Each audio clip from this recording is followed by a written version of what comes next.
The studio lights blazed down on the set of the live morning talk show, bouncing off the polished desk as the cameras rolled. The crowd's anticipation buzzed in the air like static electricity. Moments earlier, social media had exploded with speculation. People knew this interview was going to be intense. Whoopi Goldberg, a veteran host admired for her wit and strong opinions, sat at the center of the table. Across from her sat Karoline Leavitt, a rising political commentator whose fiery energy and sharp tongue had earned her a loyal following.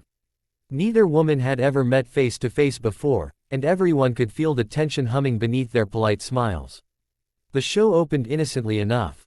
The audience applauded. Questions about current events were exchanged.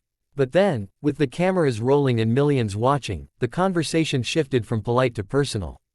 Karoline leaned forward, eyes blazing, and began challenging Whoopi's long-held viewpoints with a startling intensity. Every statement from Karoline landed like a hammer blow, questioning not just ideas but the consistency of Whoopi's decades-long public image. The studio fell silent as each point cut deeper. Whoopi, known for her quick comebacks, suddenly looked shaken. At first, she tried to laugh it off. She'd been in heated debates before. But something about Karoline's tone, passionate yet precise, struck a chord that Whoopi hadn't expected. It wasn't just a clash of opinions, it felt like a mirror being held up to her life's work.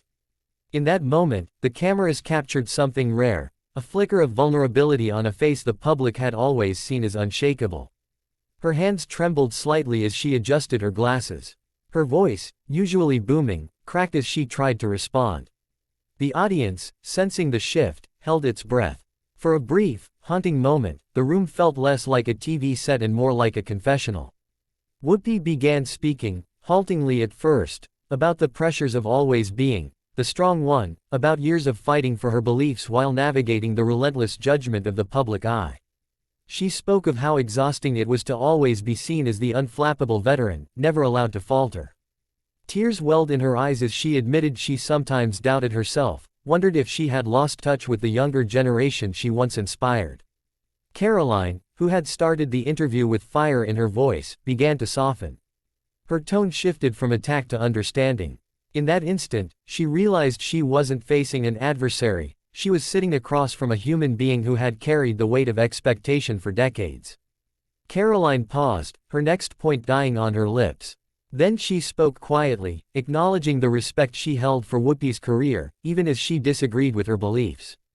The tension began to dissolve. What happened next stunned the viewers. Whoopi took a deep breath, wiped her tears, and looked Karoline straight in the eye. "Maybe," she said softly, "we don't have to destroy each other to be heard." The words hung in the air, simple yet electrifying. The crowd erupted into applause, not because one had won the argument, but because two public figures had managed to break the cycle of televised conflict and instead show vulnerability and grace. By the end of the segment, the conversation had transformed. Instead of shouting or walking off the set, Whoopi and Karoline began to discuss how people from different generations and viewpoints could communicate better, not as enemies but as people who care deeply about the world. The studio audience leaned forward, captivated. Social media began to explode again, this time not with outrage but with praise for a rare moment of humanity on live television.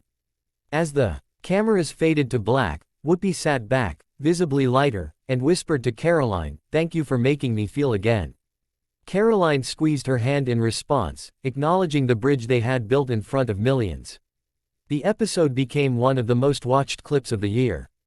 Commentators called it a masterclass in public vulnerability, while fans on both sides of the debate said it gave them hope that conversations didn't always have to end in division.